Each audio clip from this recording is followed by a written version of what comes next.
रूबरू कार्यक्रम में आज हम मौजूद हैं राजधानी के शाह ऑडिटोरियम में, जहां पर भगवान श्री परशुराम अवतरण महोत्सव में अलंकरण समारोह बड़ी धूमधाम से मनाया जा रहा है। देश के कोने कोने से साधु संत और ब्राह्मण समाज के लोग यहाँ पर पधारे हैं।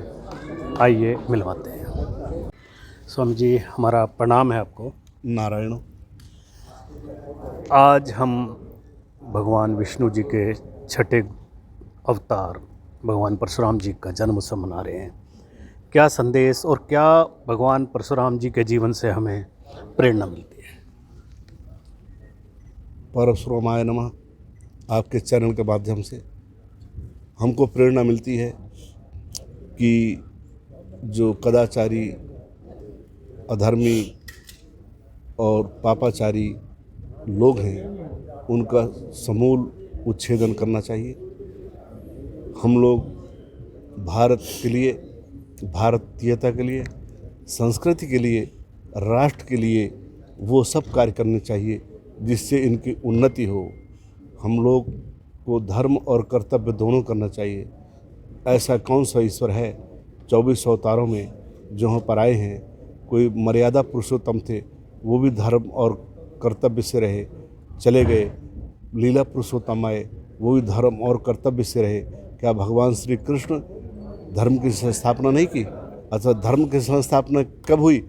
जब उस समय के कदाचारी, अत्याचारी, पापाचारी राजाओं का उन्मूलन किया। जब तक हम इनका, ऐसे व्यक्तियों का उन्मूलन नहीं करेंगे जो हमारे राष्ट्र के लिए खतरा है, हमारी हिंदू के लिए खतरा है, हमारी जात के लिए खतरा है, हमारे नदी, पर्वत, कंदरा, गुफा सबके लिए खतरा है, उनका हमको उच्छेदन करना पड़ेगा, समूल नष्ट करना पड़ेगा। छिन्ने मूले नई पत्रम नई शाखा। जब मूल नष्ट हो जाता है तो शाखा और पत्ते नहीं रह जाते हैं।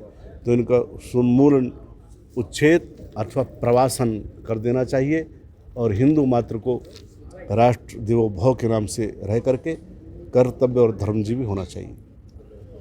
जी, भगवान परशुराम जी को 21 बार क्षत्रिय विहीन करना पड़ा था पृथ्वी को, उसके बारे में क्या?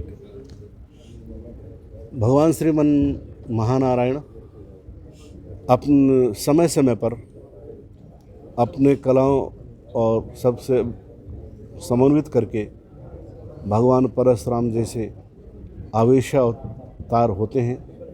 केवल भगवान के संकल्प से वो संकल्पित होते हैं।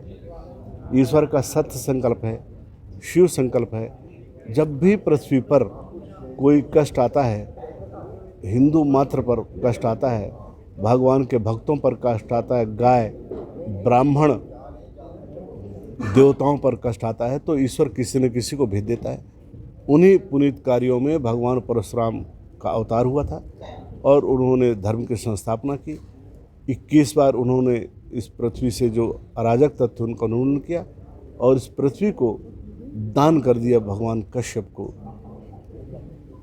और आज भी कुछ ऐसा ही माहौल है, दुष्ट लोग सर उठा के बात कर रहे हैं। इस बारे में जो हमारे यशस्वी प्रधानमंत्री नरेंद्र जी मोदी हैं, वो कैसा कार्य कर रहे हैं? देखिए, कार्य तो बहुत अच्छा कर रहे हैं। अब वो प्रधानमंत्री हैं, इसलिए सबका साथ सबका विकास है, इसलिए हम लोग जो कह रहे हैं वो तो नहीं कर सकते हैं।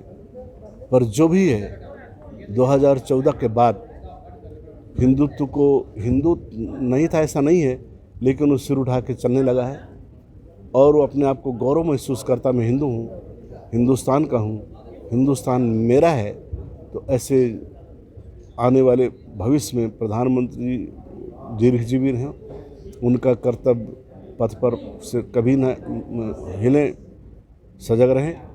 आने वाले भविष्य में भी ऐसे हमको प्रधानमंत्री चाहिए और इनके आने से बहुत अच्छी व्यवस्था हुई है। चाहे वो पृथ्वी, जल, वायु, तेज, आकाश कहीं की हो, कोई उनके यहाँ सब बराबर है, सबका साथ सबका विकास है। उन्होंने ये नहीं कहा कि इसका विकास ना हो और इसका प्रकाश ना हो, सबको साथ लेके चल रहे हैं। बहुत बहुत धन्यवाद गुरुजी, हमारा भी नमन है हमें जो आपने समय दिया। कैमरामैन अजीत तंवर के साथ VP Sharma, INS news. Narayan. कुछ ऐसी व्यवस्थाएं हैं कि हमारा ही पैसा, हमारी भूमि, हमारा ही अन्न, हमारी वायु, हमारे आकाश पृथ्वी, और हमको ही मारने के लिए उनको शिक्षा की जगह वो शिक्षा दी जाती है और हिंदुओं को बद और कत्ल की शिक्षा दी जाती है। लेकिन हिंदू को, ब्राह्मण को अगर संस्कृत महाविद्यालय में अगर सरकार से कहो कि इसको 21,000 वेतन दीजिए, ब्राह्मणों की व्यवस्था कीजिए, तो सरकार बिल्कुल सुनने को तैयार नहीं है। इसलिए ब्राह्मणों सन्नत हो जाओ। खतरे में ब्राह्मण है, खतरे में हिंदू धर्म है, खतरे में राष्ट्र है। आप राष्ट्र देवो भव कहते हैं, ये वाणी का विलास नहीं है। राष्ट्र देवो भव वाणी का विलास नहीं है। ये जो प्रवचन सुन रहे वाणी का विलास नहीं है। आप लोगों ने पहले से वाणी का विलास नहीं है। ये अपने अंदर की टीस बनाई है, हमारी टीस है। हमारे क्या इसमें अग्नि जलाई है हृदय में कि हमको ये करना है और धर्म को स्थापना करनी है। धर्म का उद्धूयमान इस निरभ्राकाश में उसको उद्धूयमान करना है, लहरा